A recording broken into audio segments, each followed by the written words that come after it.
Welcome to LOA Today. I'm Walt Thiessen. With me today, Jennifer Rourke, the Perception Facilitator. This is your daily dose of happy. We are so happy you decided to join us today. Welcome to another episode, and I'm not sure where Sam is today. I think he may be preparing for the Christmas holiday, but Jennifer's with me today. And Jennifer, thank you for being so patient, because I got back from my walk and my exercise and so forth, and I got distracted by the cat, and I didn't realize what time it was. I took my shower. I was like, oh my God, we're 10 minutes past the hour. Ah! Well, that's what I said to Maria. I'm like, that felt like Walt. So I actually was like a little concerned, like, where is he? What happened? But yeah, there you are. I couldn't even get your text because I was taking a shower. I was like, oh, what are you going to do? Now you're no, it all worked out. Yeah, that's what it is. Yes. Good. I like that explanation. That's good. I can go with that one. Yeah, that's really good. Now, we have a special guest joining us today. This is Marie Lesaicherre. And Marie, I'm not even going to try to give you Marie's potted biography or anything like that. I'm going to let her do all that. What I will say is that she's a PhD, she's an MBA, two different categories where her degrees are from, and she has taken that starting point and gone off in a direction that everybody here on the show is going to love, because she went alternative. And I want to hear that story. I know Jennifer does. Jennifer was like quizzing her before we even got started today. Actually, Jennifer should probably do the interview when you really come down to it. But we're going to start off with Marie just telling us about herself. So Marie, welcome to the program. Thanks for joining us. Thank you for welcoming me. I'm delighted to be here today. So my name is Marie. I'm originally from France, as you may still hear from the accent. Been around the world quite a bit. Grew up in France and then left when I was 20, got my PhD in Singapore, work in Asia, work in the US, a little bit of time in Africa, the Middle East, and got back to the US. So I'll give you the veneer, what you see on LinkedIn. So PhD, MBA, climbed the corporate ladder, and then started launching tech businesses. But then 10 years ago, so I grew up in a family in France where everything seemed quite normal in appearance, but there was a lot of trauma. My mother died very quickly when I was very young, and then my brother died, and there was suicide and a lot of trauma. But I grew up in a family where you lifted the carpet, you pushed everything underneath, put the carpet down, and you pretended nothing ever happened. And for 30 years, I was very good at it. And I got actually a lot of what happened, as the mind often does. And I always say it's good to have a skill, but maybe not that one. It helps you for a while, but not for the rest of your life. Not really, no. So, when I was 30, eventually I went into therapy. Then an accident happened in the family, and everything broke loose, and everything resurfaced. I realized I suffered from PTSD, and I went on a search for solution.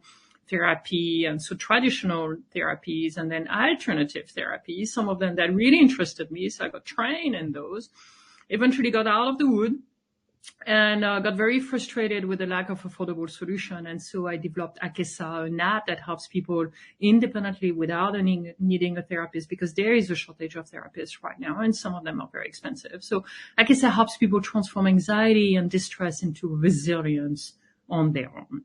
And say the name of it again very slowly for our non-French speakers so they can really get what it sounds like. Akessa, Akesa. And the name is actually inspired, I was telling Jennifer, by one Greek god of healing called Akeso. Oh, very nice. I like that. So I'm not even going to try to do an interview here, because Jennifer is just like, she's chomping at the bit. So Jen, take over. Well, I was first like just really curious, because you said it's a download. People can download it onto their phone. So it's literally at your fingertips wherever you go. If you're traveling, you don't need to bring your computer. You just have to have your phone with you, right? And Correct. It's based off of sound and movement. Is that right? It is correct. So, what we do while searching for therapies, two things really help me. One is called EMDR, movement, desensitization and reprocessing, where a therapist will be moving their fingers in front of your eyes while you talk about something that bothered you. At first I was completely opposed to it. I was like, yeah, this is one of those woohoo thing. And then I did a lot of research, and there is research backing it up. And so EMDR was really transformative for me in helping me heal. And when you when you move your eyes like this, it decreases the activation of the amygdala, fear center, at the center of the brain, the part of the brain that is responsible for us feeling freaked out and feeling fear. So when we move our eyes, we're able to think about something that was traumatic, a car accident, a very bad argument, a loss, without feeling so much distress. And hence we start processing and we start healing. So this is one thing that is in the app. The other thing is what we call binaural beats, which are sounds at a slightly different frequency on the left and right ear. So we actually can't hear the difference the same way our dogs can hear a lot of sounds. We don't hear, but the brain actually computes, neurons work on electrical connections actually. So the brain calculates automatically without us thinking about it, the difference, and then tunes to this difference, and it helps us relax. And so the app guides people to think about distressing experiences and then follow this moving light and listen to different kind of music and guide people to process what has been bothering them without talking, so that we keep the process completely confidential. And because when we talk about something that is distressing, very often it re-triggers us as well. So if a person's like having, because I used to have anxiety, panic attacks. So let's say I'm about to have a panic attack, or I'm just feeling anxious, right? Do I need to put on a headset for the binaural beats and do the eye movement too at the same time? Yeah, exactly. The app is tailored right now where it will prompt you. We might remove this actually, because if you don't have the headset, the app will detect it and will tell you, you can't move forward. But actually just the light will help you distress. So we are wondering about adjusting this. And so the app has two different kind of session. One is called the resourcing, where you create a safe place. So for me, I pick an image of the beach and I listen to a very specific kind of music that promotes a feeling of safety and peace and joy and a slow moving light. And a couple of minutes of those already calm you down. So if you suffer from anxiety, this is what you would most probably use. And then the other section of the app is more about processing. So identifying, paying attention to what are your beliefs, what do you think when you think about that experience, and then going through multiple cycles of the light in order to change your mindset about the experience. Wow. So it's when somebody is kind of, I guess, more in the fight or flight, they're in amygdala part of the brain, right? So in a way, I guess, it shifts them back to the neocortex. Is that right? Because then it comes back into the... It doesn't shift you to the neocortex. It relaxes the amygdala. And the app is actually a little bit repetitive on purpose so that you don't so much shift in the prefrontal cortex and start analyzing everything. You stay in a very emotional, relaxed, almost hypnotic state, so that you can let your mind come up with whatever memories are associated with the event and process those. Because very often, if something in the present is bothering us, is because a similar experience in the past was not processed properly by the mind. So I believe that whatever comes to mind, the mind wants you to look at it and eventually process it. I agree with that. Yeah, huge. One thing I want to ask one question about the binaural beats, because I've actually experimented a little tiny bit with them.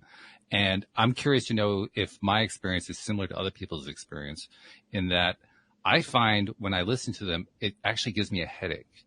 The difference in frequency, I start to get tense, and then it just turns into almost like a migraine after a while if I stay with it long enough. So I just gave up. I said, I'm not going this way. But I'm curious, is that something other people experience? No. And, okay. But they are, so about binaural beats, first of all, they are quality binaural beats as well. And so this is important. There are 5 different kind of binaural beats depending on the brainwave of the brain. So from delta, 0 to 4 hertz, that put you to sleep, right, to gamma, the very high brainwave. And so it's important to pick the right binaural beats as well. So maybe I picked the wrong one. Maybe one of them is very stimulating and kind of cranks you up with energy. And I'm wondering if this is the one you listen to. It's possible. I honestly don't remember which one it was, but I remember that there are a number of them, and I don't even remember how I selected, to be honest. I'm glad you brought that up, Walt, because About a year and a half ago, my sister said to me, "Oh, there's this guy on online." She told me about his binaural beats. You should go check them out, because I did a lot of programs at the Monroe Institute. I did 12 programs there years ago. They're all based off of the binaural beats. But anyways, so I downloaded, I bought some of his stuff, and Walt, like, I literally for months afterwards was flickering in and out of panic, like whatever it was. Like, I feel like, yeah, it has to be a good quality. Like Marie's saying, like, I never, got headaches or had any kind of experience like that at the Monroe Institute, but you buy some kind of random things you don't really aren't reputable, maybe per se, right? Who knows? Well, that's hard though. I mean, let's face it, we're dealing with the internet, and on the internet, everything looks good. It's often very difficult to distinguish, okay, here's the one that really knows what they're doing. Here's the one you want to stay away from. Right. Yeah. Correct. Yeah. And music is extremely powerful as well. There is something else that comes to mind, which is called solfeggio frequencies, where you tune the music to a different frequency. And for me, when I listen to them, now it's better, but it used to bring me to tears because it would kind of have this cathartic effect where it would release a lot of emotion. The first time I listened to them, I freaked out. Yeah, sure. Like, I'm not going to listen to this. And then I went back to it, and it's, sound, like smell, are extremely powerful to release emotions. Right. Yeah. Sure. Yeah. What was the name of that again? Solfeggio, SOLFEGGIOS, solfeggio frequencies. I haven't heard of that one. Okay. Very I was going to say, I agree with you about being in the moment, though. It's anytime I'm working with my clients now, I always say, don't tell me about your past. We don't need to go into all of that. I mean, unless there was some major trauma you want to tell me about now, but otherwise, what's going on today? Because what's going on today is happening because of what's dictating from the past, is overriding you now and polluting the now, right? So it kind of fogs our lenses, and we can't see reality for what it is when the past is overriding us. So I'm so excited about your product. Like, smiling ear to ear, because to have something like that at your fingertips too. I mean, everybody has their phone near them, around them, if not always on them. And the fact that that's accessible. And even just when I watched the video, from the website, and I'm watching the little dot go back and forth, and then the different backgrounds. I love that. The mountains. I was already peaceful as I'm watching the dot go back and forth. And I love that. I know, sometimes I explain it to people and they don't really understand it. And then I show it to them and they're like, oh my God, it works. And I'm like, yes, it works.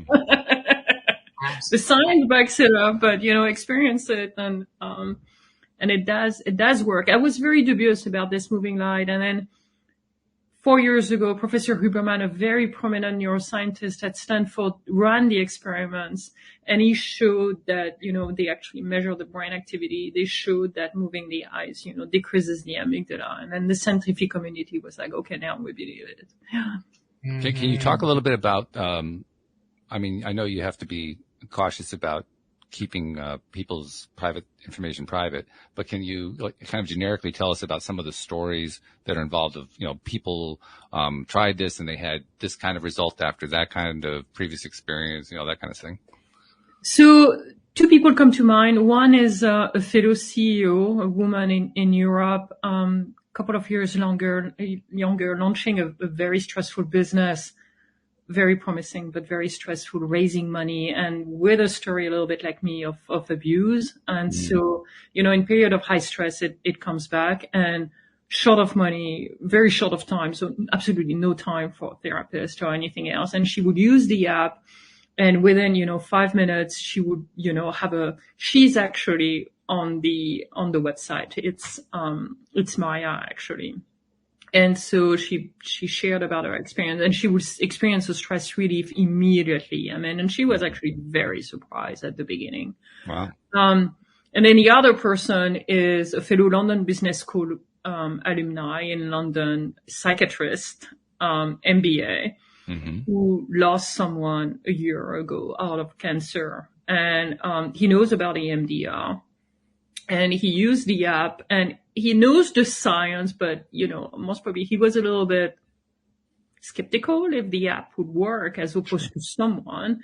And then he used it, and when some memories of his past partner came back, and he, it surfaced a lot of difficult emotion, and his stress level went down, and he sent me an email, and I was very surprised. And so coming from a psychiatrist who knows the science behind it and use it, for me, it's a great validation. Well, you raised a very interesting point there, because you pointed out that he experienced this flow of very difficult emotions. And typically that's why you tend to work with a live therapist or a psychologist or something along that line. So what's the experience with people who are just using an app? They don't have somebody else that they're talking to about it. Is that something that causes issues, or are people generally able to work through it? How does that work out? So we were very concerned about this at the beginning, and we have a lot of advisors on the business. And so we discussed it. At first we wanted to screen out people who have experienced trauma, who might be, have thoughts of suicide. And so we developed a whole questionnaire to screen out people. And I was told, if people want to fill the questionnaire, they will fill the questionnaire anyway. So we decided instead to put safety mechanisms. So we have tips. We say, if you're experiencing difficult emotion right now, if you're feeling drained and everything, just stay with the first part of the app, which is you pick the safe place and the happy images until you feel better, and come back to the app later. There is no rush. And then we measure the stress level of people as they use the app. So we measure at the beginning and at the end to track efficacies, but throughout the app, we also measure. And so it's very normal as you process something that your stress level will go up a little bit, because very often you uncover something. But if your stress level really goes up, you tell people, hey, your stress level went up quite a bit. So do you want to extend the session so that you stay in there longer? And if people feel overwhelmed, there is a breathing exercise that is called the sigh breathing that is extremely, extremely efficient. So people can stop anytime and just take a few breaths, literally, and come back to it. If they don't feel better, then we reroute them automatically to the sanctuary so that they follow the slow moving light. If they feel well, they are rerouted back to the processing. If they don't feel well, then we offer the option to people at the beginning to enter emergency contact numbers. People, they can call if something doesn't go well. So those numbers show up. If they haven't entered any phone number, then we have emergency phone line, the 988 in the US and all of those for people to call. So that's the approach we've used, is de-escalate the risk if something shows up. Yeah. When you're detecting this, I'm guessing you do it just by asking, what are you feeling right now? Are you experiencing something along that? Because it's not like they're wired up to the phone, right? Correct. Yeah. Right now we ask people to self-report stress, so we have a 0 to 10 scale. In the future, I would love the app to detect, the same way a therapist would read your face, right? They can see if they're asking questions that are too easy and not digging in the past, or if they went too far and they need to let you, process. The potential is there for that. The technology does know how to read facial characteristics, exactly. So that is possible. It's one of my dreams that very soon we'll have the app, be a little bit even smaller and be able to tell people, hey, we've detected that you're feeling more distress, right. And we recommend this. Yeah. Yeah, that becomes, you would take an app at that point that's already, say, I'm going to be arbitrary about this, say 8 out of 10, you turn it into 11 out of 10 just by adding that little feature in there. Because that's really big to have the app be able to detect that. A long list of, long dream list for the apps. This is right. The beginning. Well, that's why I love the fact that you're dreaming that. That's great. You could just as easily settle for what you got, and you're not doing that. So I like that. I approve of that. The engineering team and I, when I showed them what I wanted at the beginning, they're like, hold on. Let's get real here. Come on. Yeah. It made me happy. They said, put everything on paper. We are not forgetting it. It's just for later. You said you have an IT background, right? No, I have a scientific background. My background just scientific. Oh, okay. I have an IT background. That's why I was curious, but okay. Yeah. Mm-hmm. In fact, I'm actually working on a project myself, so I know what it's like to work with the software developers, and I know exactly what you mean. Well, wait, we can't do all that at once. Let's just do this chunk first. It was like, yeah, we could do it, but you're going to release in 2030, right? Yeah, right. Sorry, Jennifer, what were you saying? Oh, when you were saying that, right, when your brain, if something's coming up, if the stress is coming up, It's because your brain wants you to know something, you said. So when you're following the programs that you offer on the app, does it help you to process what's actually happening? Like, do you start psychoanalyzing it, kind of intellectualizing what's happened? Like, or does it kind of pull you out of it and away from it? It asks you to just observe. So you think, let's take an example, right? I had a very bad argument with a friend I care for because I was short of sleep and so I start with this, and then I think about the argument. I think about where I feel any sensation in my body, the associated emotion, like regret, for example. And then I follow the light for 1 minute, and then a lot of thoughts will come as you follow the light, and you just, the brain thinks really fast, right? And then the light will stop, and then you observe what came up, and it might be an earlier argument with someone else a few years ago. So you just observe. You take a deep breath, you observe it, and then you continue following the light. There's no psychoanalyzing of why and all of this. You just observe, and the brain will process everything. And I believe it's very similar to what happened when we dream, actually. We don't go to bed thinking, oh, tonight I want to dream about this because this is what I would like to process. The mind just pick whatever happened during the day, put a story on top of it, and then processes it, right? And we wake up refreshed, we've released the pain, we've absorbed what we needed to learn from it. So this is why I tell people when they use the app, at first they were like, am I picking the right thought? Did I think about the right thing? And I'm like, there is no right or wrong. Just trust yourself. Yeah. Which is not easy necessarily to do, by the way. I mean, trusting yourself, that's one of the reasons we get into these issues in the first place, was we don't trust ourselves. Correct. And that's what that's what we say in the app. I added the sentence. I said, whatever comes to mind is the thing your mind wants to look at. There is no right or wrong answer, So, okay. So I'm understanding it even different, like on another layer. Okay. So I thought you just use the app if you're stressed, like in the moment. But what you're saying is like, no, you can actually go back and alleviate tension from just thinking about a fight, like you were saying, that you had a month ago, just to maybe go into that and see what's under that, and then what's under that, and then what's under that, and kind of observe until you're totally, okay. So now I love it more because I love to go in and always be doing the work. Right. And so it's now I'm extra excited because again, it's like, why wait to experience something stressful in your life? If there are things that happened before, why not resolve them now? Because they can and will catch up to you. And if it's not on a mental and emotional level where you're cognizant of it, it could be downloaded into some sort of diseasement or illness in the body later on because it wasn't taken care of on the mental level first, which is so cool. I love it. Correct. Everything will somatize in the body at some point, Yeah. Yes. Oh, wow. It's a constant theme around here, how everything starts with a mindset. Everything starts with the thoughts. And I don't care what the topic is. I don't care what the guest is. It's always true because that's what drives everything. I mean, that's how the whole universe works. But we need the reminder each time, like, oh yeah, the mindset, that really starts this thing, doesn't it? And it's going to be true with the app.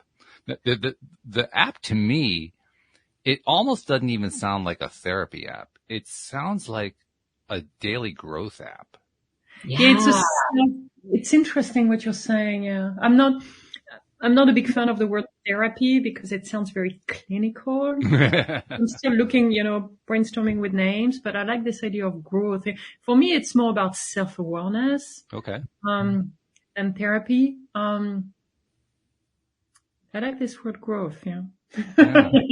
Because it sounds like, like every day it sounds like you're going to experience something a little different because every day you're feeling something different. Every day you're thinking about something different. Every day something else has come up that didn't come up the other day. I mean, that's just part of our life. And so I don't know what time of day you recommend people use the app. I'm guessing people probably get the most benefit at the end of the day. But I mean, do you have a recommendation on that? We don't have recommendation, and we don't say you have to use it that many times a week. We say the app is there for when you need it.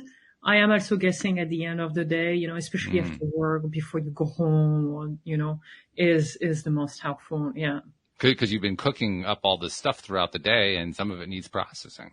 And you don't want, if you have a family, you don't really want to bring all the stress back to you. Probably not. No, not a good idea. Yeah. Especially in the holidays. The last thing you need is another political argument around Christmas or something. But you know what's really good is the app is great at this time of year because nobody can trigger you into insanity like your family. That's true. Like, yeah. Well, yeah.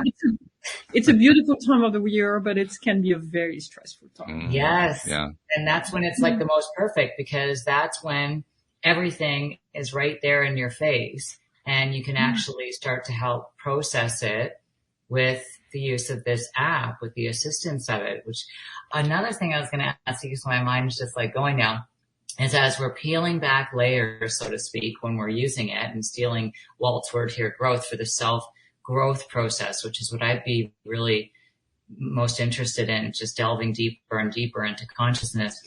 But anyways, could this like possibly take us back before this life to maybe memories? Now we're going to get woo-woo here. Even memories that are happening on a holographic level. You know what I'm saying? So have you ever had anybody use the app that said, they had a memory that seemed out of this world or lifetime? We have not yet, but, we ran a pilot at the beginning of the year, which was with people working for a big organization. So it was very, talking about work and processing work items. And we just released a couple of weeks ago. So, I'm waiting to hear more input, but personally, when I did theta healing and some other modalities, I've had previous life memories come. And so it's, if you let your mind relax, it's highly probable it will bring back. I think it's more a question of, are people open to it? Right? Yes. And yeah. I'm going to be your guinea pig because after this interview, I'm getting the app and I'm getting to my self-growth self-work, and I'm going to see what happens. Would love to hear your thoughts here. I wouldn't be surprised if a few listeners follow your path there, Jennifer. I don't know for sure. We never know unless somebody decides to write in, but I would not be surprised if at least one or two listeners did the same thing. Well, even when I went to the Monroe Institute years ago, and I've had experiences in my life before where I can't explain necessarily, like, was that real in my meditation? Like, is that my mind making that stuff up? I don't know. And it wasn't until I went to the Monroe Institute years ago and I was on one of their programs. I don't know, maybe it was the third or fourth one. And it was all about soul retrieval. And so we would go in to find the souls that are kind of in the in-between stage, I guess, right? Haven't quite made their exit out yet to heaven or whatever you want to call it. And so we would go in to do soul retrieval. Now, in the beginning, you come into the circle, the group that's there before everybody, goes to do the meditations, the group meditations. But we meet in the room, but we don't know each other. I mean, most people don't. Like when I'm at these groups, most people don't know each other. So there's an introduction, but then that's about it. And then the facilitator tells us what meditations we're going to be doing, the instructions to follow. So then we all go to our pods, which are essentially our little beds that we sleep in at night, but you crawl into a little kind of cubby hole and then you lie down. They're very comfortable. It sounds claustrophobic, but it's not. You put on your headset. So like your app, you put on the headset for the binaural beats because it does stimulate the right and left hemisphere of the brain differently. Anyways, and when I went into this one particular meditation, because so many things had happened to me at this point through my life, and I said, whatever's out there or whatever's here, I don't know, but I need to know that this is real. Like going into this meditation, I need proof. Like I literally need proof that I'm not making this up and that what I'm going to experience here is going to be real. And so anyways, then the meditation started, right? The lights go on and then everybody's in their pods at the same time doing the meditation. And immediately my right hand started to swell, which is like stages of out of body experience, right? The energy starts to expand. And then I felt somebody come in and take my hand that wasn't my hand and then held my hand. And then boom, I'm catapulted catapulted, like they call the different focus levels there. There are different stages that you're going to energetically, right? That's guided through the meditation. Long story short, okay, I get to this one focus level and there's a woman there. I'll call her Mary. I don't think that was her real name. And all of a sudden she's there on the focus level of my meditation. And this is one of the girls that was in the group that I just met in the room. So she's not dead and we're meeting with the souls that have passed.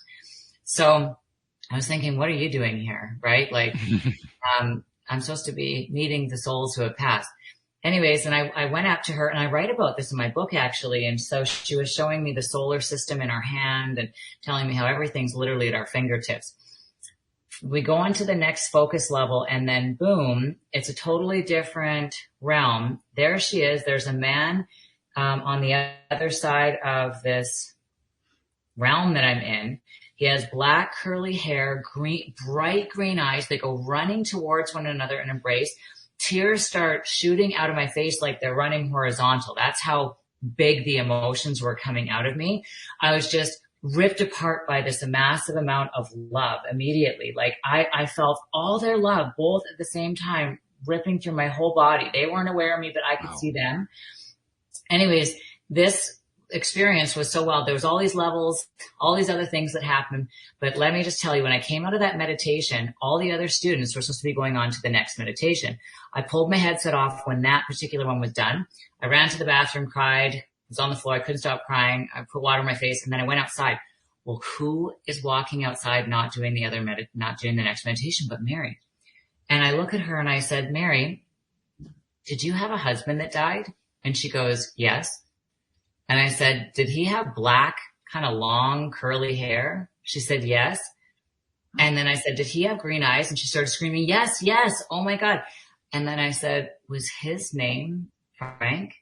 And we both fell to the floor and started bawling our eyes out. Now, in that experience, he also handed her a letter when I was in the meditation. And when he opened it, all these butterflies flew out. We were in the stage where I guess he's being let go to heaven. But anyways, all these butterflies flew out. And in the letter, it said, I love, love, love you, Mary. I've always loved you. So I told her about the letter and she said, Jennifer, the day before he killed himself, he wrote in the letter, Mary, I love, love, love you. And he mailed it to her. So she got it the next day. Okay. So there was all these things I knew. How would I know about this letter, this hair color, this eye color, the name? There was all these things that were like unexplainable that I just knew. So I really believe in the acceleration of like how binaural beats can shift one's perception from what we think that we're seeing here, which is very limited oftentimes, and then expanding our state of awareness and consciousness to connect with not just the collective around us, but with all realms around us. And that's why, I don't know, I'm kind of going off on a tangent, but I just feel, yeah, just one. It is. Okay. Yeah. But I mean, that's one heck of a story. It is like, and Walt, there was so much more to that it would take me too long to talk about. But I mean, so even though I know that's not what you're basing your app off or anything like that, it's just that, if, anybody that has a desire to want to grow, to have self-awareness, to expand their states of consciousness, like it sounds like an app to me, but it's like, this is the seeker and the finder, would buy an app like this because it's about self-growth and self-evolution, and who knows where that can take you. Mm-hmm. And I think it can take people where they want to go, right? It's if people want to use it to deal with anxiety and day-to-day life, this is one option. If people want to, dig more into their mind and what their mind brings, to the surface, this is another option. So it's a tool that is there for people to use, That's important too, because what you're basically saying is this is something for you to take charge of your own life with, not to have the app take charge of your life. Oh, I love that. Yeah. And, to reflect back on what you were saying, Jennifer, earlier about people being able to use the app anytime they want, it's really something that was important to me. Right now, the I have a lot of respect for therapists and they've helped me tremendously, but the system is based on, the therapist pretty much, it's on their schedule, right? So you need to find a slot in their schedule. And very often what happens is people feel a distress, something comes up, whatever, an argument with their spouse or whatever, they book a session, which is usually 3 weeks down the road. They talk to someone, they are feeling better by then. So they're like, do I really want to open up about this? Schedule another one for 2 weeks later. In between a crisis come, nobody is available. It's like, the model is made, it is not tailored to the user. It's tailored to the provider, unfortunately. Yeah, so I really wanted to reverse this and tell people the app is there when you need it, Not that there are no therapists that don't know how to work so that you're able to be doing your own growth rather than what the system wants you to do. But you're right. Most systems, you're tying into their system. They're not tying into you. And that's a big difference. It's a huge difference. Yeah. And even therapists who want to be there anytime you have a crisis, they can't physically, right? They have a private life and they have other clients they need to take care of. And it's difficult for them as well. They can't always be on demand, right? And so this is one thing. Well, some of them try. I mean, I know people who are, they're just, you call me when you need to call me, and they do. And the people call them and they just deal with it and it's okay, but it's not the norm. It's not the way most therapists do. It's not the norm, unfortunately. And the other thing that was important is I really believe that people can self-heal some of the items already. We have a tendency, I think we've deresponsibilized people. We say, you need help. Someone will help you when I believe human beings are a lot more resilient and powerful and have inner wisdom than we think, actually. And so this is something I really wanted. I wanted to give people the hope that they can take care of themselves for a lot of items already. Yeah. Well, that raises an interesting question on the flip too. Excuse me, Jennifer. I want to get this in, then you go. But it raises an interesting flip side of the question, which is if we're going to kind of take this approach of the empowered patient, then the question becomes, how far can that patient go? Where are the limits? Because there's certain. You already alluded to this earlier. There are certain kinds of situations, conditions that you really do need to have that therapist. So how do they know? Your app ideally guides them, but somebody who wants to know in advance, is this something I should really try? How can they gauge? Is this something that is actually good for me? So, in the world of trauma, and we covered distress and anxiety, but in the world of trauma, we talk about single trauma, multiple trauma, or complex trauma. So, a single or simple trauma is one event, right? So I had a car accident, right? I had one layoff. Because usually the app can help you, except if it's really, really big. The app can help you process this. If you come with 10 years of childhood abuse, you need to talk to someone. It's like you need someone who is skilled. First of all, because it's very old, but it's many years. It's a lot of difference that are, intertwined. And so in that case, you need to talk to someone. But we place the app as a first step or a supplement to therapy. So even people who are in therapy, sometimes they want something in between sessions if something comes up. And so that's where we place the app. But there are a couple of tech companies out there who say, we will replace therapists. And I'm like, yeah, good luck with that. You can't ever replace the skilled human being who has empathy as well, and lived experience too. So I don't think we will ever replace a therapist, but we can be a first step to therapy or a supplement in between sessions. Yeah, I agree with you. Yeah. Well, and especially to people too that, can't afford to go to therapists and they don't have benefits. This is something that they're paying monthly that I think is very inexpensive. Like, this is an amazing deal to get, and you literally, I know you don't like the word therapy, but you literally have your therapist in your pocket. So, it does give a lot of people that don't have the finances to do it something to manage with and possibly even really succeed in, transcending all of that, lower vibrational energy to higher vibrational energy. Yes. And we really wanted to make the app affordable, I didn't want it to be free because I believe paying a small amount, it gives you skin in the game. And so it was important. But, I was told it's scientific back. You could charge a lot more for this. And I was like, no, it goes against the values of the company. So. Well, and there's got to be a give and take. So it's reasonably priced, but of course it has to be priced. You couldn't give it away for free. It's all your work, time, and energy that has gone into this, and many years of, even though you're, like you said that you were a doctor, right? Like, were you actually practicing and actually going to work, and this was your career.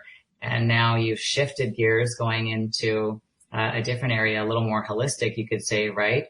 But all that time and energy and schooling led to where you are now. So, yeah. The price is not only for the development we've paid for it, but it's mostly because I used to do a lot of coaching, and I realized that when it's free, people take it for granted. Yeah, and sure. it's when you pay a small amount, and it can be a symbolic $1, then it becomes important and you're involved in the process. And so this is the reason why I wanted people to pay a little bit for it, because then they have skin in the game. They appreciate it more. Yeah. And they are involved in the process as well. They say, I really want this to work. I want to give it a try. Yes. Yeah. And if they're taking that approach, they're also taking an approach of self-responsibility. They're saying, I'm going to be responsible for my situation. I'm not going to rely on somebody else. I'm not going to be codependent about it. Say, oh, this person's got to fix my problem. I'm going to solve my problem. Yeah, that's really big. I like that. Got more questions, Jen? You know what? I mean, I could talk to Marie all day. Well, that's why I figured, because you were so enthusiastic. I mean, I can jump in here anytime, but I don't want to cut you off. If you want to keep going, feel free. No, you go ahead, Walt, and then I'm going to jump in with you. Okay, so I'm going to go back to how this thing got created in the first place. In other words, I know that this was influenced by your own life. You told us about how you had some fairly traumatic stuff going on in your own life. But walk us through that. How did you arrive at doing this app in the first place? So I believe there are no coincidences in life. And, I've launched businesses in my life, and I went to business school. So I've always been thinking about businesses and ideas. I've always been very creative. So I have a lot of ideas all the time, and apps have been at the back of my mind. A few years ago, I wanted to create a social app, but it wasn't good enough. So I trashed it. And so there were seeds of all of this, the idea of the app, the EMDR, the music, everything. And then last year, a lot of different points and events happened at the same time. I used to launch businesses for other people. And because I'm very good at this, and I was talking to a fellow business school person, and he was like, hey, I'm starting to help someone in Europe to launch his business. And he looked at me, and he was really blunt, and he's like, when are you going to stop launching businesses for other people? I never really paid attention because it's so easy to take the idea from someone and launch it, but he really touched something, sensitive. And so that was that.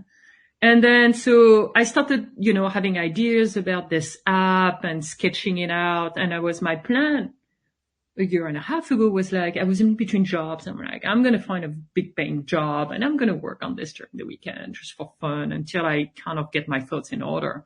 And then, coincidence, meet a software engineer who had some time, tell him about the idea. He's like, oh, this is so cool. If you give me something, I'll code it for you.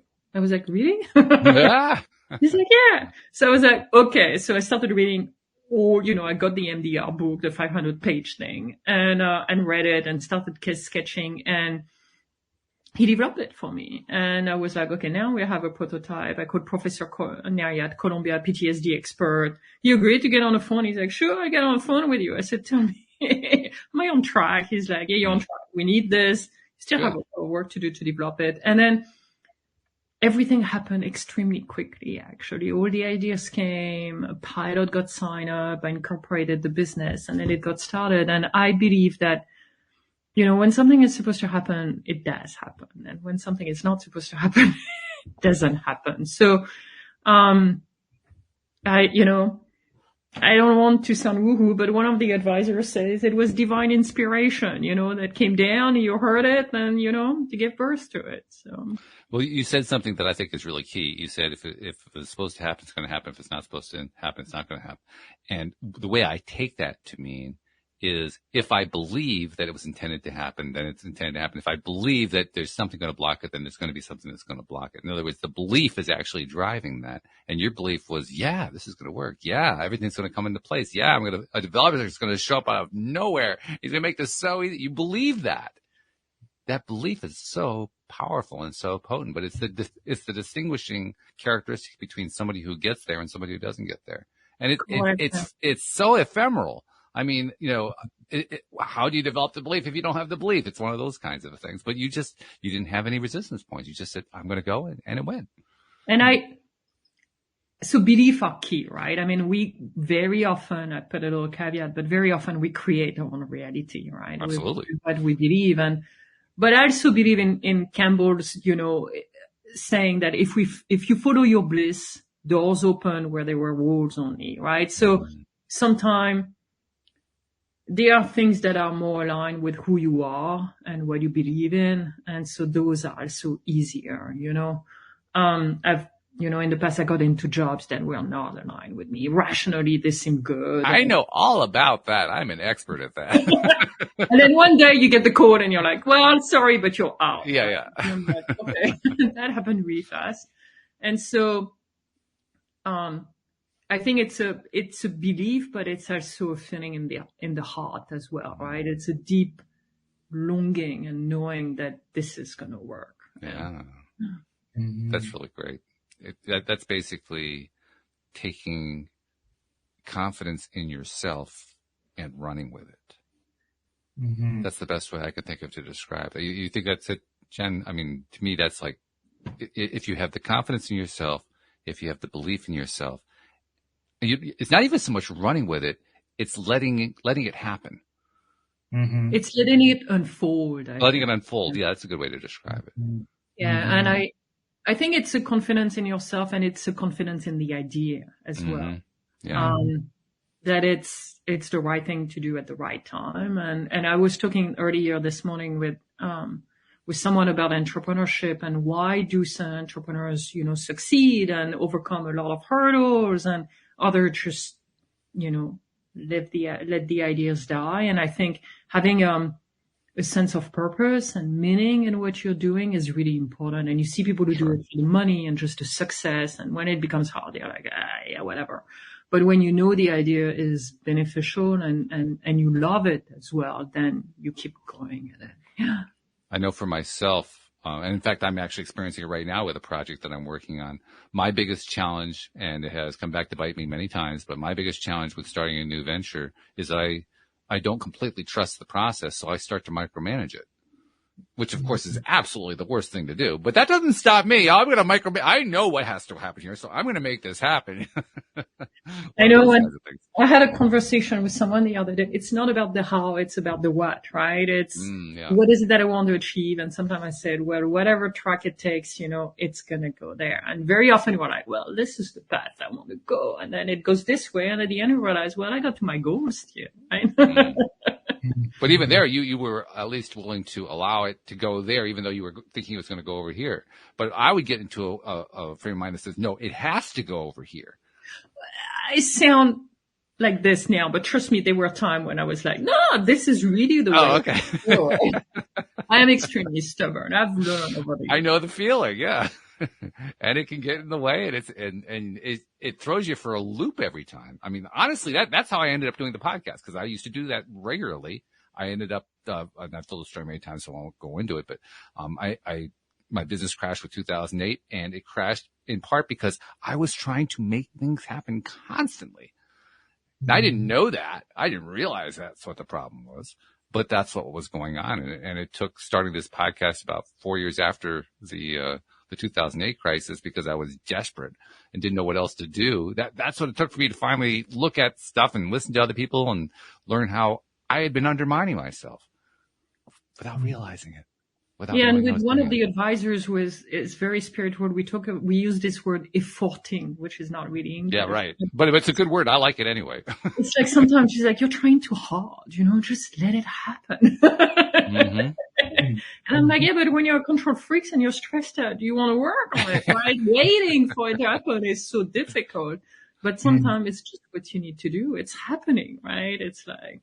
So it kind of makes me wonder. Now, this goes back to the app. I'm kind of taking a long circuitous route here, but I'm wondering, does the app help somebody who has that kind of that micromanaging, I got to make it happen this way mindset to shift away from it?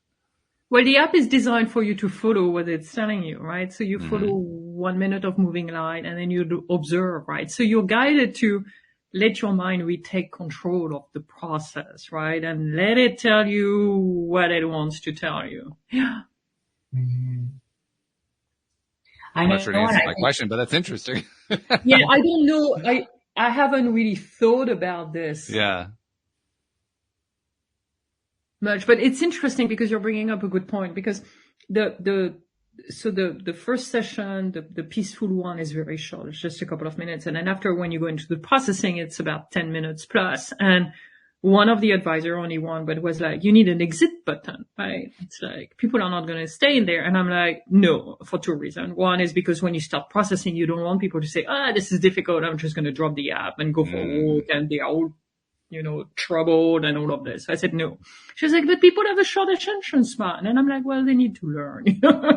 True. It's absolutely true. I agree with that. You say at the beginning, it's going to take 10 minutes. Please hang in there. If you don't have the time, come back later. But I'm like, the more we let people get out of things, then the more they get used to it. And then when it becomes hard, they get out. So the app is designed, and nobody except this advisor, nobody has complained about being stuck in there for 10 minutes, Mm-hmm.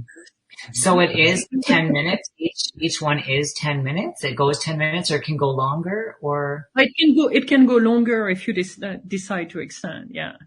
Okay. That's good to know. But the minimum is 10 minutes. Correct. Yeah. About 10 minutes. Yeah. Okay. That's really strong, because, you alluded to it a moment ago, but people do have short attention spans. And the main reason they have short attention spans is because they maintain having short attention spans. They don't practice having a long span. Exactly. And this it's is good. easy to escape everything. And yeah. It is just 10 minutes. Some people go meditate for a week, right? Yeah, they go to the Vipassanas, where it's literally a week shutdown meditation. Yeah. Well, I know. And with the pandemic, I go on my little tangent, but some people were like, I haven't traveled for a year. I'm like, some people, Pema Chodron, once went on 3-year meditation retreat. I'm like, the pandemic has just been a huge meditation, And by the same token, there's some people, 10 minutes is like an eternity, just because they have totally bought into the idea. I'm just going to go with whatever is the loudest, clearest, brightest flashing light or sound or whatever is grabbing my attention at that moment. And asking some people to hold their attention for 10 seconds, let alone 10 minutes, is a challenge at times. But I love it. I get what the advisors were saying, but I love the fact that you're kind of pushing very gently, but you're kind of pushing the person using the app to say, come on, you can do this. Just stay with it a little bit. Well, it's a muscle, right? It's, you train the mind. Yeah. Mm-hmm. We get really good at looking ahead, and there's nothing wrong with planning and looking ahead. That makes a very great business mind, but it's also about expanding our state of consciousness in the moment of the planning, so that we don't have the lazy excuse to say, where did all the time go? Because we were so busy not being present with this moment and everything that it's entailing, even if it's planning something later. And then that just flies by because we're too fixated or even captivated on the mirage of seeing ourselves somewhere where we're not yet, right? Yeah. In fact, I can even... Go ahead. No, I was just going to say, I can even imagine that, taking it a step further, it can actually get to the point where somebody who does have this tendency to do what you're describing, who does have this tendency to, they're constantly driving, they're constantly trying to, maneuver and drive the bus and so forth. And now, the app, or any process, but really, in this case, the app is encouraging them to just sit back, pay attention, observe. And through that activity, they learn to let up on the gas pedal a little bit so they're not constantly frantically going. And then they end up in a really interesting space that they're not familiar with. I have nothing to do. What do I do now? I have nothing. I'm always supposed to be on the go. What do I do now? That's a really interesting space for somebody who's in that experience. And I know. Yeah, we need to, then we get to live life, right? Instead instead of crossing a to-do list. But, I used to, before the trauma resurfaced, I could sense it was coming. And, my coping mechanism was to run, right? And fill my life with overactivity because it's a good way to avoid thinking about what is bothering you. And it's, on one hand, it's a safer escape than drinking and some other things, but it's still an escape from facing reality. And, so I understand it happens. I've been there before. Sorry, Jen, we stepped all over you. What were you trying to say there? Well, even too, it's like, just more about expanding into the moment. Like we don't want to feel. I don't want to feel this right now. So I'm going to go distract myself. Like people come to my yoga classes and they're like, oh, I just, I want to get out of my head. I go, well, then you're in the wrong class. I want you to get into your head and then move your way through it while you're here. And I feel like that's what the app and allows people, from what I'm gathering, to do is actually experience and process the moment so that you're no longer trying to run from the past, because when you run, it overrides you and runs you. And so you can't actually experience the moment because you're literally running from the past. And I feel like that's why so many people are exhausted and have adrenal fatigue and have hormonal issues, because they're literally running away from feeling what's happening in the moment. And if we can't feel what's happening in the moment, we can never rewrite our past. And we can always rewrite the past now if we experience what is happening now in this moment. I have a method in my book. I call it the SIT method, for see it through, it being the negatively charged belief. And once we feel it through, it's no longer in charge of us. It's no longer dictating who we are, because now we've actually allowed ourselves to feel it fully. And so it's no longer terrifying. We've shattered the veil of fear. We've taken it from a negative charge to a neutral charge. Now we get to expand into the moment and be a part of the moment and be free, essentially feel free. But it's, it's hard, right? If you have experienced a lot of pain, I think at some point we become afraid of the fear and we become afraid of the pain, right? And so we keep running and we feel this thing behind us. And so, where I hope the app would work is, with the kind of the specific music and the light movement, you're able to face those fears and those pains without feeling overwhelmed by them, and so what we explain at the beginning of the pain is that running away, doesn't solve the problem, right? What we resist persists. And by leaning gently and compassionately into what has been bothering us and the pain, eventually we can start processing it. But it has to be gradual. It has to be compassionate, and it has to be with something that tones down the pain, right? Otherwise it comes back flooding you, and then you hurt yourself, and then you just want to run away even more. Yeah. No, I agree. I was having panic attacks daily for 10 months. And I'm not kidding. When I say panic attacks, I don't mean having little anxiety bouts or high anxiety. I mean, on the floor thinking I was going to die from morning till night, waking up like that after my dog died, because I was so connected to my dog. And it was literally like it sent my body into a state of constant fight or flight. That's when actually the SIT method was born. And then I finished writing the book. I needed actually that piece, but it would have been so valuable to me to have that app then, because it was good because it took me to where it did with the book, but that is essentially like how you're saying, it gradually takes people in it easily. Like if I would have had that app, I was in a constant panic. Like I was thinking like, I'm dying every second. When you have a panic attack, you literally think you're dying. Like all I would hear is alarm, alarm, alarm, alarm. It was like, that's what I was hearing in my body. Like, you're going to die. It's just, it's crazy. So to go into that kind of state of, and that was all grief shock that did that to my body, right? It just sent it completely over the edge.